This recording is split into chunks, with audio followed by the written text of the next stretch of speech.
जय हिंद साथियों, आप सबका स्वागत है एक्यूरेसी आईएएस में। आज का लेक्चर हम चालू करने वाले हैं प्रोबेबिलिटी का पार्ट 2। तो हमारा ये चैनल नेम है एट एक्यूरेसी अंडरस्कोर आईएएस। यही हमारा यूट्यूब का चैनल नेम है, यही हमारा टेलीग्राम का चैनल नेम है। तो यूट्यूब पे आप वीडियो देख सकते हो और इसका ही नोट्स आपको टेलीग्राम पे मिलेगा। तो आज हम प्रोबेबिलिटी के कुछ क्वेश्चन देखने वाले हैं और प्रोबेबिलिटी के कुछ डेफिनेशन देखने वाले हैं। तो यहाँ पे हम एक एग्जांपल ले रहे हैं डाई का। Suppose we throw a die once, what is probability of getting number greater than 4? पहला क्वेश्चन है। और what is probability of getting number less than और इक्वल टू 4? तो हमें सबसे पहले क्या करना है, हमें यस लिखना है हमेशा। यस क्या होता है? यस हमारा सैंपल स्पेस है, और या फिर ऑल पॉसिबल आउटकम। यस हमारा सैंपल स्पेस है, ठीक है। तो सैंपल स्पेस क्या बनता है? ये सेट है। अब मुझे बताओ डाई पे कितने नंबर आते हैं आपके? 1 2 3 4 5 6। ये हमारा सैंपल स्पेस बन गया। अब सैंपल स्पेस में कितने एलिमेंट है? कितने एलिमेंट है? 1 2 3 4 5 6। तो 6 एलिमेंट है, तो हमने उसको लिख दिया NS। हमने लिख दिया उसको NS। और हमारा इवेंट क्या दिया हमें? हमें पहले क्वेश्चन में दिया है number greater than 4। Greater than 4 कौन कौन आता है इसमें? 5 और 6 आता है। तो नंबर ऑफ एलिमेंट कितने आ गए इवेंट में? 2 आ गए। तो आपका ये जो प्रोबेबिलिटी का फॉर्मूला है, हमारा फॉर्मूला यही है प्रोबेबिलिटी का, number of outcome divided by all possible outcome. ठीक है। तो अब इसको हम इस तरीके से रिप्रेजेंट करते हैं। हमारा इवेंट क्या था? इवेंट था हमारा ई, उसके नंबर ऑफ एलिमेंट। और हमारा ऑल पॉसिबल आउटकम क्या है? सैंपल स्पेस, तो उसका NS आएगा। तो हम ज्यादातर यही फॉर्मूला यूज करेंगे, और एग्जाम में आपको डायरेक्टली ये यूज करना है। ठीक है। एग्जाम में आपको ये लिखते नहीं बैठना ही है, ठीक है। ये सब कुछ आपको लिखने की जरूरत नहीं है, आप ओरली भी कर सकते हो, ठीक है। तो आप देख लेना, आपका ग्रेटर देन 4 कितने नंबर थे? 5 और 6, वो 2 नंबर है। और टोटल नंबर कितने आपके? 6 है, तो 2/6 1/3। हमेशा प्रोबेबिलिटी में क्या किया जाता है? ये जो फ्रैक्शन होता है इसको सबसे छोटे फॉर्म में लाया जाता है। तो 2/6 को आप फर्दर डिवाइड करते हो तो आपका कितना बन जाता है? 1/3 बन जाता है, ठीक है। तो आप ये समझ लेना कि हम ज्यादातर इसी फॉर्मूला को यूज करने वाले, ठीक है। अब मैंने क्या किया है कि मैंने यही फॉर्मेट आगे के क्वेश्चन को एज इट इज रखा है, ठीक है। अभी आपको दिया है लेस देन और आपको नेक्स्ट दिया है यहाँ पे लेस देन और इक्वल टू 4 पूछा है। अब सैंपल स्पेस आपको बार बार बनाने की जरूरत नहीं है। जैसे हमने बना दिया था डाई का सैंपल स्पेस, एक डाई का, तो ये आपका सैंपल स्पेस है, NS आ गया 6। हमने क्या किया है? लेस देन और इक्वल टू वाला जो नंबर है उसके लिए हमने F नाम दे दिया, F इवेंट। तो F में कितने आ जाते हैं वो? अब मुझे बताओ, 4 से छोटे कौन है? 1 2 3। और इक्वल टू 4 कौन है? केवल 4। तो ये 4 आ गए, तो 4 एलिमेंट बन गए, NF की वैल्यू आ गई 4।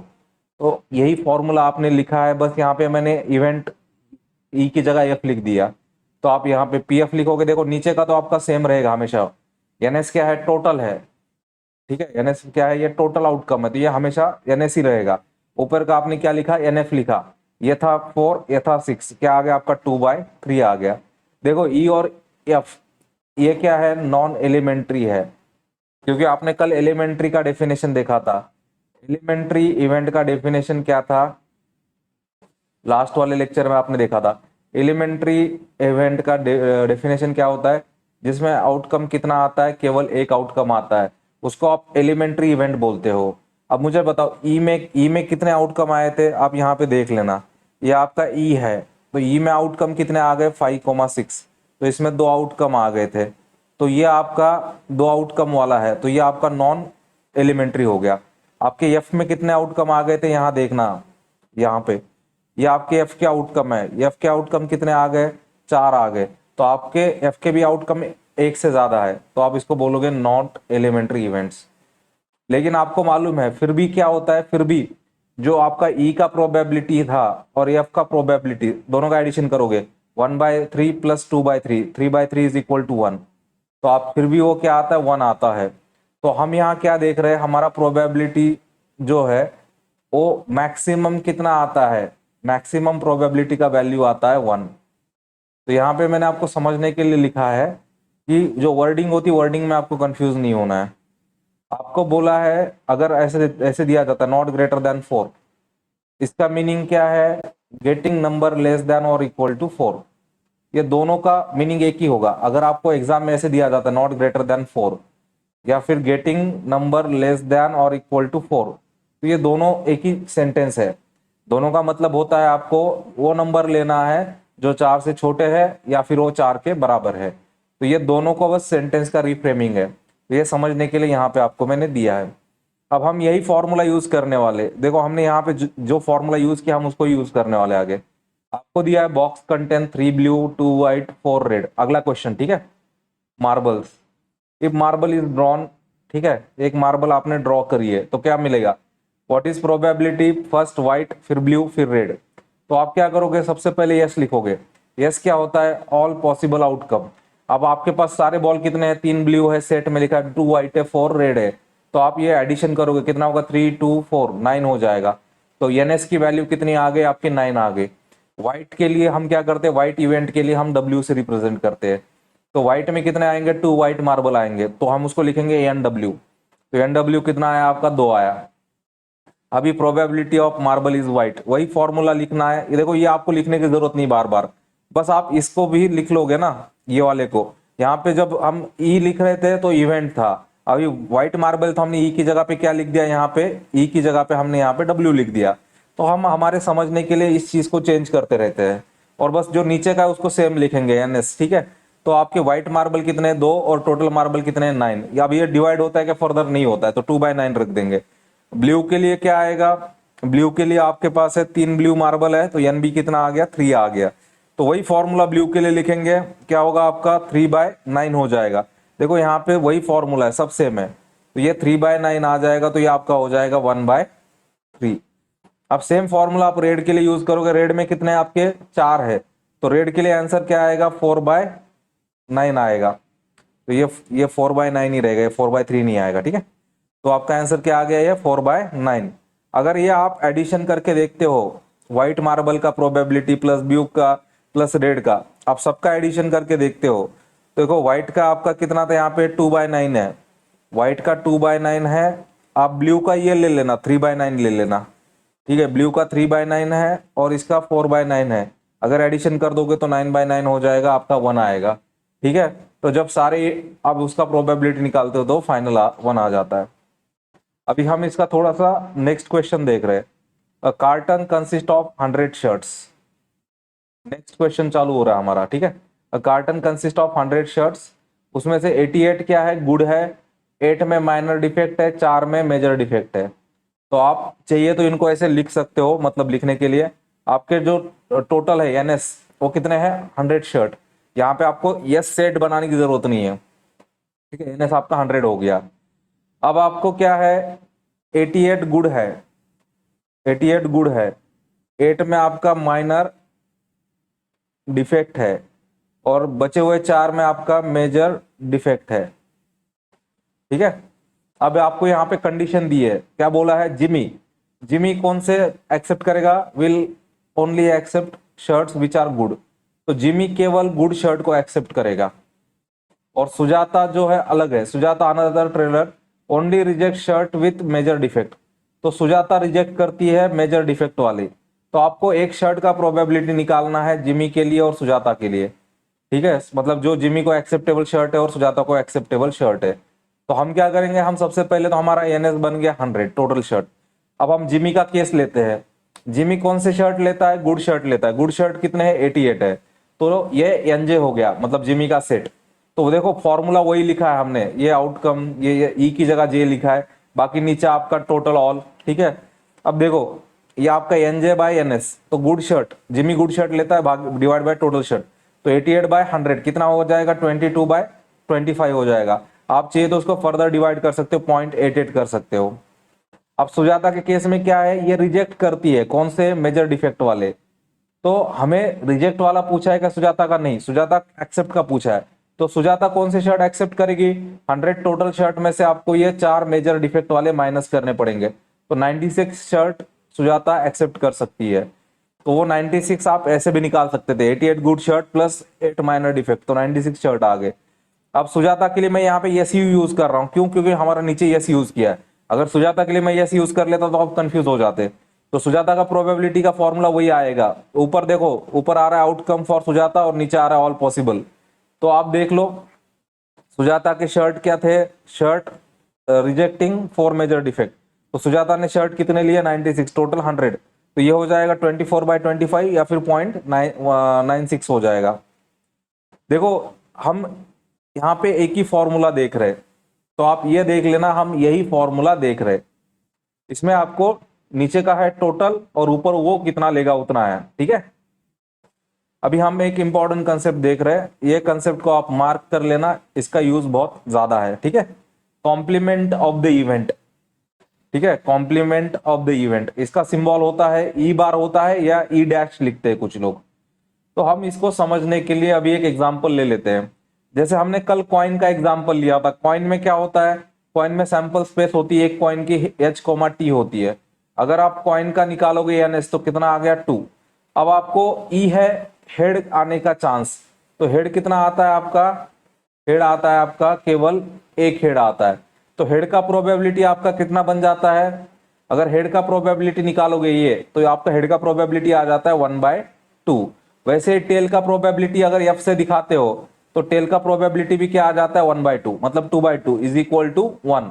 तो ये आपने कल देखा था एग्जाम्पल, और अभी हमने ऊपर एग्जाम्पल देखा था एक आज कि नंबर ग्रेटर देन 4 और लेस देन और इक्वल टू 4 वाला था। तो ग्रेटर देन 4 का आ गया था 1/3 और ग्रेटर देन 4 का आया था 2/3, तो ये हो गया 3/3 इज इक्वल टू 1। तो ये हमको एग्जाम्पल देखा हुआ है हमने, ठीक है। अभी ये दो इक्वेशन में, अभी मुझे बताओ, अभी अगर अगर मेरा ई है, अगर मेरा इसमें कॉइन वाले में मेरा ई हेड दिखाता है और मेरा एफ टेल दिखाता है, तो मैं ऐसे लिख सकता हूं एफ को, टेल का मीनिंग क्या होगा, नॉट हेड, ऐसे लिख सकता हूं, मैं लिख सकता हूं, ठीक है। तो जो मेरा है एफ नॉट वो क्या हो जाएगा, f naught the same as naught e, ठीक है, यस। तो अब जो नॉट ई है उसको आप लिख सकते हो ई बार लिख सकते हो, ऐसे ई के ऊपर बार लिख सकते हो आप एक। अभी नॉट ई को आप इस तरीके से भी लिख सकते हो ई बार, या फिर ऐसे ई डैश बोल के भी लिख सकते हो, ठीक है, ऐसे ई बार या फिर ई डैश बोल के भी लिख सकते हो। तो अभी हम क्या करेंगे, हमारा जो ऊपर इक्वेशन था जिसमें एफ था, तो एफ की जगह हम नॉट ई लिखेंगे या फिर ई बार लिखेंगे, तो हमारा ये फॉर्मूला बन जाएगा।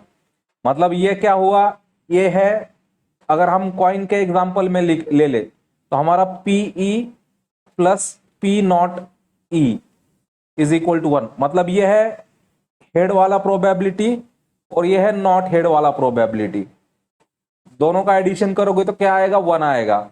तो नॉट हेड मतलब वही क्या बन जाता है, आपका टेल बन जाता है। तो आपको ये फॉर्मूला याद रखना है, किसी भी इवेंट का प्रोबेबिलिटी प्लस नॉट उस मतलब plus probability not getting that event is always 1। तो ये आपको याद रखना है, इसको बोला जाता है कॉम्प्लीमेंट, ठीक है। अभी आप इसको लिख सकते हो पी प्लस पी बार, या फिर आप ऐसे भी लिख सकते हो P E plus P E dash is equal to 1। हम ज्यादातर करके हम इसी तरीके से लिखने वाले आगे भी, ठीक है, प्रॉब्लम में। तो ये क्या हो जाएगा, ये फॉर्मूला आपको याद रखना है, ठीक है। तो यहां से आपको मिल जाएगा P not is equal to 1 minus P. In general ये हमेशा हर इवेंट के लिए ट्रू रहता है। अभी यहाँ पे जो ई बार है या नॉट ई, उसको बोला जाता है कॉम्प्लीमेंट ऑफ इवेंट ई, उसको बोला जाता है कॉम्प्लीमेंट ऑफ इवेंट ई, और ई डैश को बोला जाता है कॉम्प्लीमेंट्री इवेंट्स। तो जहां पे भी कॉम्प्लीमेंट्री इवेंट वर्ड आएगा वहां पे आपको ये फॉर्मूला यूज करना है, ठीक है। अगर ई एक इवेंट है उसका प्रोबेबिलिटी प्लस उसका जो कॉम्प्लीमेंट्री इवेंट है उसको हम लिखते हैं नॉट ई से, उनका प्रोबेबिलिटी का एडिशन हमेशा 1 होगा। या फिर आप इसको ही ऐसे लिख सकते हो, ई बार लिख सकते हो, ठीक है, या फिर आप इसी को ही ऐसे लिख सकते हो, ई डैश लिख सकते हो, ठीक है। तो ये एक ही चीज है, नॉट ई को लिखने के लिए दो तरीके हैं, ठीक है। तो आपको ये याद रखना है, कॉम्प्लीमेंट ऑफ द इवेंट। अब हम इसके ऊपर एक एग्जाम्पल देख रहे हैं। अगर एक इवेंट का प्रोबेबिलिटी आपको दिया जाता है 0.05 और आपको पूछा जाता है प्रोबेबिलिटी ऑफ नॉट ई निकालो, तो आपको पी दिया है ये, और ये आपका formula probability of event plus probability of not event is equal to 1। तो ये 0.15 और ये P not is equal to 1, तो ये उधर जाके माइनस हो जाएगा, 1 में से माइनस करोगे तो आपका आएगा 0.95 आएगा। ये डेफिनेशन इंपॉर्टेंट है, ठीक है। अभी हम नेक्स्ट एग्जांपल देख रहे हैं। It is given that group of 3 student, the probability of 2 student not having same birthday, ठीक है, आपको नॉट का दिया है। What is probability of 2 student having same birthday. अगर मैं ई से रिप्रेजेंट कर देता हूं सेम बर्थडे को और नॉट ई से रिप्रेजेंट कर देता हूं नॉट सेम बर्थडे को, तो आपको नॉट ई का प्रोबेबिलिटी दिया है 0.992। वही formula P plus P not is equal to आपका आएगा 1। तो आप ये P निकालना है 0.992 इज इक्वल टू 1, ये उधर जाके माइनस होगा, 1 में से इसको माइनस करोगे तो आपका आएगा 0.008। तो देख लो वही फॉर्मूला है, यही फॉर्मूला आपको यूज करना है आगे जाके भी, इतना ही फॉर्मूला है, ठीक है। और एक सिंपल सब्सट्रैक्शन करना है। अब आपको दिया है 2 प्लेयर्स संगीता एंड रेशमा, उसका एप्लीकेशन है, ठीक है। Play tennis match, it is known probability of Sangeeta winning, ये आ गई आपकी 0.62। आपको पूछा है रेशमा की प्रोबेबिलिटी निकालो जीतने की, कैसे निकालोगे संगीत। अब मुझे बताओ जब संगीता जीतेगी, अगर आप ये लेते हो संगीता जीतने की प्रोबेबिलिटी 0.62, अब मुझे बताओ अगर रेशमा जीतती है तो इसका मतलब कौन नहीं जीतेगा, तो रेशमा विनिंग मतलब क्या है, नॉट संगीता विन। तो आपको क्या निकालना पड़ेगा, वही फॉर्मूला आपका आर, मतलब रेशमा और संगीता ये कॉम्प्लीमेंट्री इवेंट है। क्यों, क्योंकि जब संगीता जीतती है, जब संगीता आपकी जीतती है तो आपकी रेशमा क्या होती है, नहीं जीतती है। तो वही फॉर्मूला यूज करना है। तो हमने यहाँ पे पीएस लिखा है संगीता के लिए और पीआर लिखा है यहाँ पे हमने रेशमा के लिए। आप चाहते तो ऐसे भी लिख सकते थे, पीएस और नॉट यस, ऐसे लिख सकते थे आप और 1 निकालते। और ये आपका पी नॉट एस मतलब ही कौन है, अगर संगीता नहीं जीतेगी तो इसका मतलब कौन जीतेगी, रेशमा जीतेगी। तो रेशमा का आंसर मिलेगा वहां से। तो 0.62 plus P R is equal to 1, 1 में से उसको माइनस करोगे आएगा 0.38। तो आपको समझना पड़ेगा गेम में 2 ही चीजें होती है, या तो आप जीतोगे या तो नहीं जीतोगे, ठीक है। तो उसका एप्लीकेशन है सेम फॉर्मूला का। अब नेक्स्ट क्वेश्चन है, अ bag contain 3 red ball 5 black ball, ठीक है। और बोला है कि आप एक बॉल निकाल रहे हो और आपको पूछा है प्रोबेबिलिटी बॉल रेड होने की और नॉट रेड होने की। आप देखो यस निकालोगे, यस मतलब सैंपल स्पेस 3 रेड और ये 5 ब्लैक है, यहाँ पे ये ब्लैक करना है, ठीक है। तो 5 ब्लैक बॉल है, टोटल कितने बॉल बने, 8 बॉल बने। अब हम रेड होने की प्रोबेबिलिटी निकालते, क्या है, रेड कितने हैं, 3 रेड है, तो एनआर कितना बना 3। तो हम क्या कर रहे हैं, उसी फॉर्मूला का यूज कर रहे हैं प्रोबेबिलिटी वाला। ये देखो रेड वाला ऊपर और नीचे टोटल वाला, तो रेड वाला नंबर बाय टोटल नंबर कितना आ गया आपका 3/8, तो ये रेड वाला आ गया। अब आपको पूछा नॉट रेड वाला, तो नॉट रेड के लिए आपको फॉर्मूला क्या करना पड़ेगा, यही अपना फॉर्मूला, जैसे हम पीई लिख रहे थे और ये लिख रहे थे हम पी नॉट ई, तो यहाँ पे ई की जगह बस आर डाल दो, तो आ गया आपका पी आर और आपका आएगा P not R is equal to 1।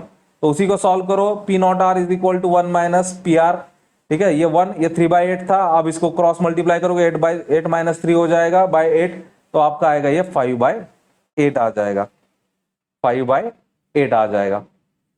अब सिमिलरली आपको नेक्स्ट क्वेश्चन दिया है, नेक्स्ट क्वेश्चन दिया है सविता और हमीदा का दिया है, आर फ्रेंड्स, और पूछा है प्रोबेबिलिटी डिफरेंट बर्थडे का और सेम बर्थडे का पूछा है, और बोला लीप ईयर मत लो। अब नॉर्मल ईयर में कितने दिन होते हैं, 365 डे होते हैं, तो आपका एनएस का वैल्यू हो जाएगा टोटल 365। अगर हम ऐसे कंसीडर करते हैं कि सविता का बर्थडे हम पहले ले लेते हैं, सविता का बर्थडे 365 में से किसी एक दिन आएगा, तो अगर हम समझ लेते उसका 1 जनवरी आ गया, सविता का बर्थडे हमने फिक्स कर दिया। अब हमिता का बर्थडे किसी भी दिन आ सकता है, अगर सविता का बर्थडे हम 1 जनवरी ले लेते हैं फॉर एग्जाम्पल, तो हमिदा का बर्थडे किसी भी दिन आ सकता है। तो हम पहला केस लेंगे डिफरेंट का। मुझे बताओ अगर डिफरेंट बर्थडे लेना है तो हमिदा का बर्थडे 1 जनवरी को आएगा क्या, अगर डिफरेंट है तो नहीं, क्यों, क्योंकि जो सविता है, सविता का बर्थडे 1 जनवरी को है, तो हमिदा का 1 जनवरी नहीं आएगा, तो 365 में से एक दिन माइनस हो जाएगा, तो बचेंगे कितने, 364 डेज बचेंगे। तो हमीदा का बर्थडे बचे हुए 364 डे में से कभी भी आ सकता है, तो उसको हम लिखेंगे NH। ठीक है, अब आपको निकालना है हमीदा का बर्थडे डिफरेंट है सविता से, उसका प्रोबेबिलिटी। तो आप लिखोगे ये सेम फॉर्मूला यहाँ पे हमीदा के लिए लिखोगे और नीचे टोटल आएगा। तो हमीदा का बर्थडे आता है 364 डेज में आता है कभी भी, और टोटल कितना आता है आपका, टोटल आता है 365। तो ये आपका हो गया आंसर डिफरेंट के लिए। आपको सेम के लिए निकालना है। सेम के लिए कैसे निकालोगे, अब मुझे बताओ, अगर मेरे पास है प्रोबेबिलिटी डिफरेंट की निकाली हुई है और मैं सेम चाहता हूं, तो मुझे सेम का ही मतलब क्या होगा, नॉट डिफरेंट। तो मुझे बता, probability of different plus probability of not different is equal to 1। वही फॉर्मूला आपको यूज करना है। आपको डिफरेंट का मालूम है वैल्यू, ये आपका डिफरेंट है, तो डिफरेंट का आपको वैल्यू मालूम है, उसको 1 में से माइनस करो तो आएगा आपका 364/365। एक में से माइनस किया 365 माइनस 364, ऊपर आएगा 1। और अगर सेम बर्थडे आता तो दोनों का एक ही दिन फिक्स होता, तो ऊपर वाला 1 आता, नीचे 365 आ जाता। ठीक है, तो आपका ये क्वेश्चन ऐसे सॉल्व होगा। तो ये क्वेश्चन आसान है और 10th की बुक में दिए हुए हैं, तो ये क्वेश्चन यूपीएससी पूछ सकता है। अब अगला क्वेश्चन है, आपको दिया है there are 40 total student in class X of school, 25 girls है, 15 बॉयज है, और आपको पूछा है कि एक स्टूडेंट सिलेक्ट करना है रिप्रेजेंटेटिव के लिए। अब she write the name of each student separate card. अब ये बाकी आपको पढ़ने की भी जरूरत नहीं है। Then she put card in a bag स्टर, ठीक है, और पूछा एक कार्ड निकालेगी, प्रोबेबिलिटी क्या होगा। ठीक है, तो आपको ये गर्ल का प्रोबेबिलिटी और बॉय का प्रोबेबिलिटी पूछा है। ठीक है, 40 स्टूडेंट टोटल है, 25 लड़कियां हैं, 15 लड़के हैं। एक सिलेक्ट करोगे, प्रोबेबिलिटी क्या आएगा, बॉय का कितना आएगा, गर्ल का कितना आएगा। तो अभी हम लिखेंगे टोटल मतलब NS हो गया, NS कितना है 40 है।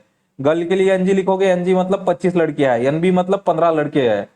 अब आप गर्ल का प्रोबेबिलिटी निकालोगे, देखो फॉर्मूला वही लिख रहा हूं मैं गर्ल के लिए, और नीचे टोटल। तो आप लिखोगे प्रोबेबिलिटी ऑफ गर्ल NG/NS, तो आएगा आपका 25/40, कितना आ गया 5/8। बॉय के लिए क्या करोगे, बॉय के लिए आएगा ऊपर बॉय, नीचे आएगा टोटल। ठीक है, तो NB/NS, ठीक है, तो 15/40 आ गया 3/8। अगर आपको ये नहीं करना था बॉय का, ऐसे बॉय का अगर आपको ये कैलकुलेशन नहीं करना था, तो आप ये कैलकुलेशन यूज कर सकते थे, probability of boy plus probability of not boy is equal to 1। अब नॉट बॉय मतलब ये क्या हो जाता है, वो गर्ल हो जाता है, तो 1 माइनस पी गर्ल निकालोगे, 1 माइनस 5/8 निकालोगे, 1 माइनस 5/8 करोगे, 8 माइनस 5/8 हो जाएगा, 3/8 हो जाएगा। तो वही आपका प्रॉब्लम है। अब हम अगली डेफिनेशन देख रहे, देखो ये कॉम्प्लीमेंट इवेंट का एक ही कंसेप्ट है। ठीक है, कॉम्प्लीमेंट इवेंट का एक ही फॉर्मूला है, और वो फॉर्मूला ये है जो हमने ऊपर देखा हुआ है, इसी फॉर्मूला को आपको यूज करना है। तो ये हमने एक फॉर्मूला देखा है, ये कॉम्प्लीमेंट वाला, और दूसरा हमने फॉर्मूला कौन सा देखा है, ये प्रोबेबिलिटी वाला। तो हमने अभी तक कितने फॉर्मूला देखे, केवल हमने 2 फॉर्मूला देखे, फॉर्मूला 2 ही देखे, तो हम उसको ही बार बार यूज कर रहे हैं, और वो बहुत आसान है। ठीक है, प्रोबेबिलिटी में हमें कैलकुलेट भी नहीं करना पड़ता है, अगर आपको कंसेप्ट मालूम है तो। और अब ये इम्पॉसिबल इवेंट और श्योर इवेंट, हम 2 नए डेफिनेशन देख रहे हैं। पहले हम इसका एग्जांपल देखेंगे, फिर हम इसको समझेंगे। What is probability of getting number 8 in a single throw of die. अब आप देखो, यस मतलब डाई के आपके पूरे सैंपल स्पेस कितना है, 1 2 3 4 5 6। NS का वैल्यू मतलब कितने एलिमेंट है, 6 एलिमेंट है। अब आपका इवेंट क्या दिया है, आपको 8 नंबर लाना है। मुझे बताओ डाई में कहीं 8 नंबर दिखता है आपको, यहाँ पे नहीं, तो इसका सेट आएगा एम्प्टी। तो मैंने ये एम्प्टी सेट लिखा है, यहाँ पे कुछ नहीं लिखा है, एम्प्टी सेट है। तो उसके एलिमेंट कितने हैं अंदर, 0 एलिमेंट है। अगर मैं वही फॉर्मूला यूज कर रहा हूँ वापस से, ठीक है, अब मुझे गेटिंग नंबर 8 को मैं ई से रिप्रेजेंट कर रहा हूँ, इवेंट ई से, तो आपका NE/NS आएगा। अब ऊपर कितना आ रहा है आपका, 8 आने का 0, 0/6 कितना आ गया 0। तो जब प्रोबेबिलिटी किसी भी इवेंट की 0 आती है, किसी भी इवेंट की प्रोबेबिलिटी 0 आती है, तो उसको आप बोलते हो इम्पॉसिबल इवेंट। डेफिनेशन है ये, तो आपको ये डेफिनेशन याद रखना पड़ेगा। ठीक है, किसी भी इवेंट का प्रोबेबिलिटी जब 0 आता है, तब उसको बोला जाता है इम्पॉसिबल इवेंट, वो इवेंट हो ही नहीं सकता है। ठीक है, तो ये हम आज की दूसरी डेफिनेशन देख रहे हैं कॉम्प्लीमेंट के बाद।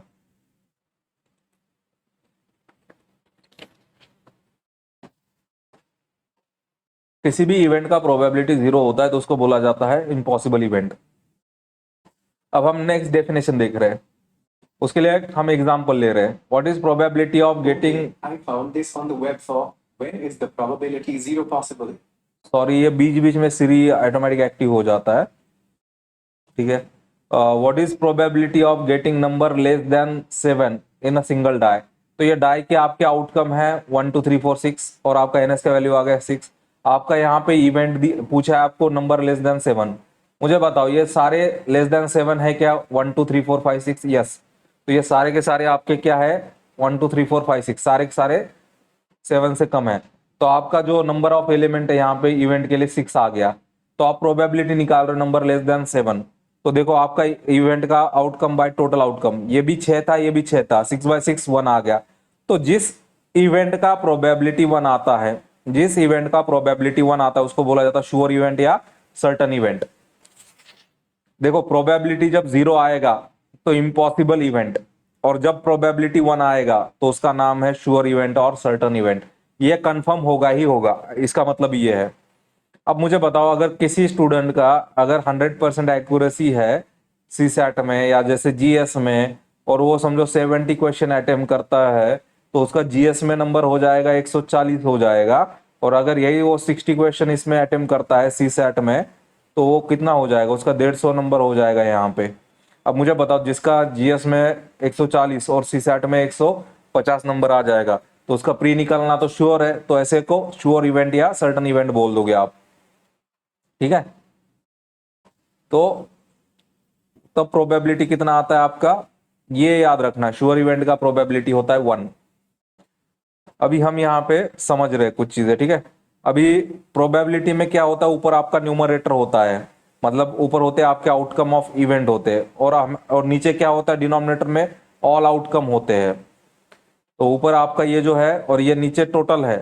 तो हमेशा आपका क्या होगा, ये जो न्यूमरेटर है इसकी वैल्यू आपकी 0 से लेके कहाँ तक जाती है?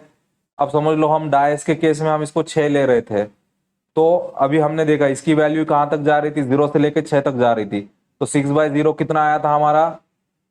ये 0/6 अपने डाई के लिए कितना आया था? पहले इम्पॉसिबल के केस में 0 आया था, और अभी श्योर वाले इवेंट में कितना आया था? 6/6 कितना आया था? 1। तो हमेशा जो प्रोबेबिलिटी होती है वो 0 to 1 के बीच में होती है। तो ये आपको याद रखना है, जो प्रोबेबिलिटी होती है हमेशा 0 to 1 के बीच में ही होती है। तो प्रोबेबिलिटी कभी भी 0 से नीचे नहीं होती है। तो आपकी प्रोबेबिलिटी निगेटिव होगी क्या? तो प्रोबेबिलिटी आपकी निगेटिव कभी नहीं होगी, ठीक है। प्रोबेबिलिटी आपकी निगेटिव कभी नहीं होगी। और प्रोबेबिलिटी आपकी 1 से बड़ी होगी क्या? कभी नहीं होगी, क्योंकि प्रोबेबिलिटी हमेशा 0 to 1 ही होती है। तो आपको ये याद रखना है, ठीक है। अभी हम यहाँ पे एक क्वेश्चन देख रहे हैं। अभी आपको पूछा है which of the following can not be probability of event. एकदम सिंपल क्वेश्चन है। सबसे पहले तो हम हर एक चीज को सॉल्व कर लेंगे। 2/3 कितना होता है? 0.67 होता है। अब देखो यहाँ पे क्या किया, यहाँ पे दिया है माइनस, तो प्रोबेबिलिटी माइनस नहीं होती है।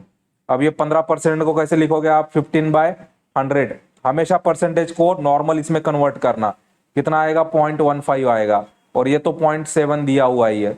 तो ये देखो एक से छोटा है, 0 to 1 के बीच में है ना ये, और ये भी 0 to 1 के बीच में, ये भी 0 to 1 के बीच में, और ये माइनस है, तो माइनस प्रोबेबिलिटी नहीं होती है। तो ये आपको याद रखना है, ये आपको याद रखना है। अभी हम एक नेक्स्ट एग्जांपल देख रहे हैं। A bag contain lemon flavoured candies only, मतलब बैग में क्या है? लेमन फ्लेवर्ड कैंडीज ही है। Malini take out 1 candy without looking, what is probability that she get orange candy. ठीक है। अब मुझे बताओ बैग में लेमन ही है, अब लेमन तुम हाथ डालोगे लेमन की जगह ऑरेंज निकलेगा क्या? नहीं, तो ऑरेंज निकल ही नहीं सकता है। तो ये इसका प्रोबेबिलिटी कितना होगा? 0 होगा। तो ये इम्पॉसिबल इवेंट हो जाएगा, ये इम्पॉसिबल इवेंट हो जाएगा। और दूसरा केस पूछा है कि लेमन कैंडी निकालेगी। मुझे बताओ अंदर 10 लेमन कैंडी है, हर बार हाथ डालेगी तो क्या निकलेगा? हर बार लेमन कैंडी निकलेगा। तो ये श्योर इवेंट बन जाता है, तो इसकी प्रोबेबिलिटी आपकी 1 बन जाती है, ठीक है। तो आज का लेक्चर हमारा यहीं पूरा हुआ है। आज हमने 3 डेफिनेशन देखी है, ठीक है। तो हमारी जो पहली डेफिनेशन है,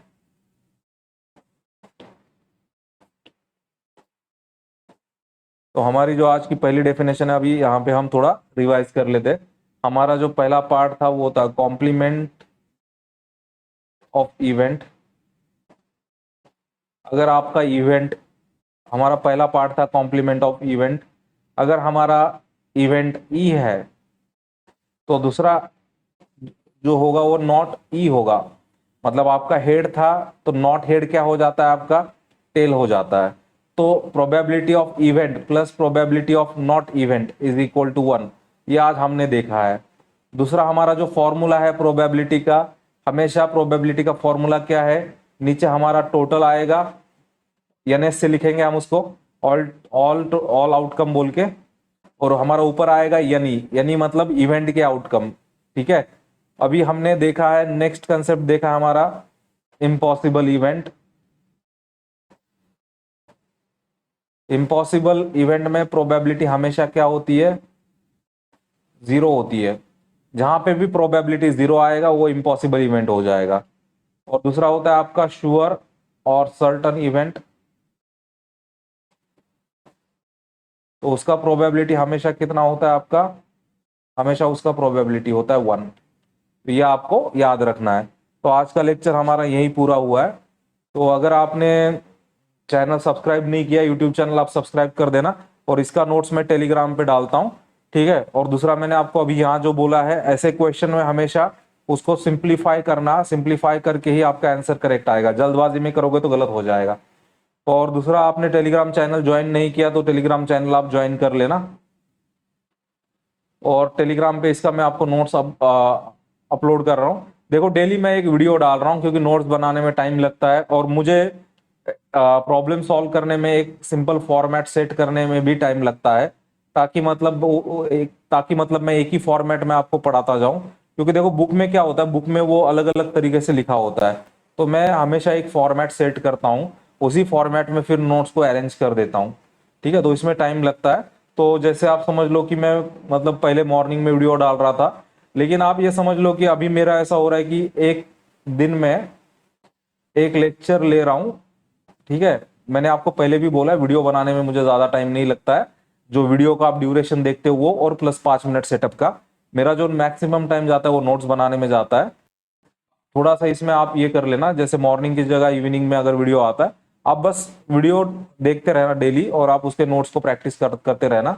बाकी आप ये मत सोचो कि एक फिक्स टाइम पे नहीं आ रहा है, बस आप ये देखो कि आपका मैथ अच्छा हो रहा है। ठीक है, और मैथ धीरे धीरे ही अच्छा होता है।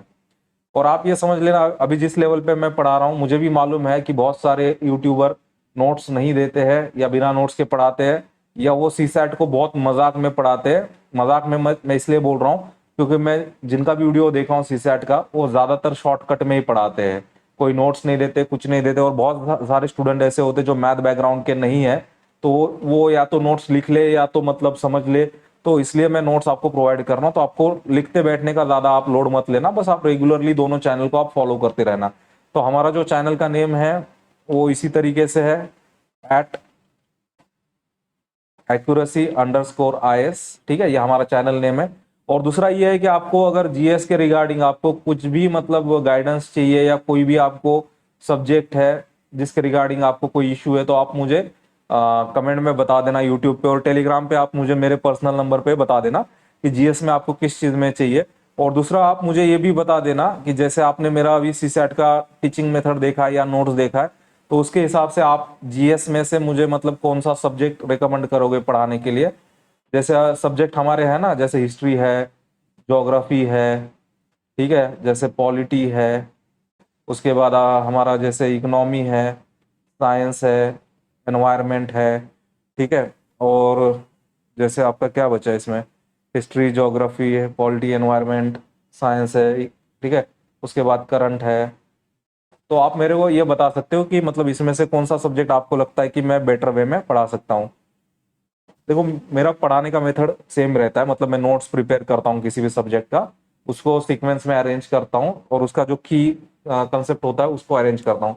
तो आप मुझे उस हिसाब से आप रिकमेंडेशन कर देना कि आपके हिसाब से क्या लगता है आपको कि कौन सा सब्जेक्ट मैं बेटर वे में पढ़ा सकता हूँ। क्योंकि अभी सीसैट का मैं पढ़ा रहा हूँ, इसके बाद मैं जीएस का एक सब्जेक्ट कोई चालू करूंगा, तो मैं हमेशा क्या करता हूँ, मैं एक सब्जेक्ट चालू करता हूँ, फिर उसको कंप्लीट करता हूँ नोट्स वगैरह उसका, और फिर उसको पढ़ाता हूँ।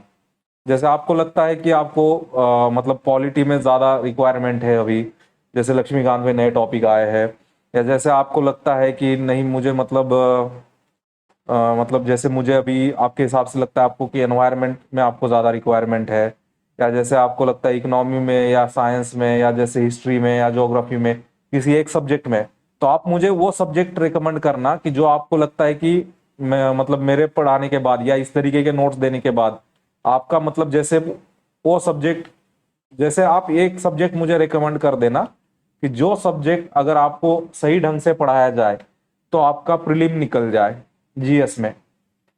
ठीक है, तो आप ये भी बैकग्राउंड में रखना आपके कि ऐसा एक सब्जेक्ट आप मुझे रिकमेंड करो जो मेरे पढ़ाने के बाद, देखो मैंने आपको तो स्ट्रक्चर बता दिया है, अब जैसे मैं नोट्स बनाता हूँ तो अब मैं नोट्स तो एनसीईआरटी से भी बना रहा हूँ, प्लस जो आपके मतलब पीवाईक्यू होते वहां से भी बना रहा हूँ, प्लस जो आपके जो स्टैंडर्ड बुक्स होते हैं सीसैट के जैसे, तो मैं इस तरीके से नोट्स बनाता हूँ, एनसीईआरटी पीवाईक्यू प्लस जो रेफरेंस बुक है सब मिला के नोट्स बनाता हूँ।